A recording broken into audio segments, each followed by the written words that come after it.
Tu veux acheter ta première maison? Il y a 2 outils que le gouvernement te permet d'utiliser qui pourraient t'en donner encore plus que tu croyais.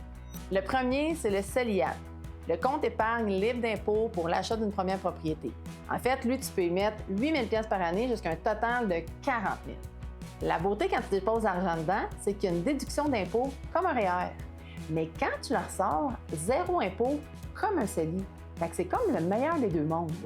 Le deuxième, c'est le régime d'accession à la propriété. Avec lui, tu peux sortir jusqu'à 60 000 $ de tes REER sans payer d'impôt si tu achètes une maison. Par contre, il faut le rembourser sur 15 ans, sinon, ça devient un revenu imposable. Et le secret, c'est que tu peux utiliser les 2 outils en même temps. Tu pourrais aller chercher jusqu'à 2 déductions d'impôt avec le même argent. Premièrement, tu mets ton argent dans ton REER au moins 3 mois. Ça, c'est super important.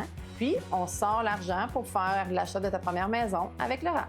Une fois l'argent sorti, tu remets le même argent dans ton CELIAP et tu reçois une 2e déduction d'impôt avec le même argent. C'est comme juste génial.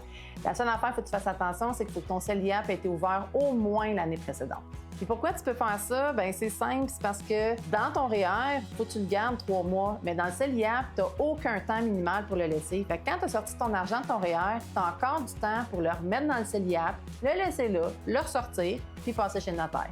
Alors, si tu veux que le temps travaille efficacement pour toi, il faut juste planifier correctement l'achat de ta première maison avec les bons outils financiers pour ta situation.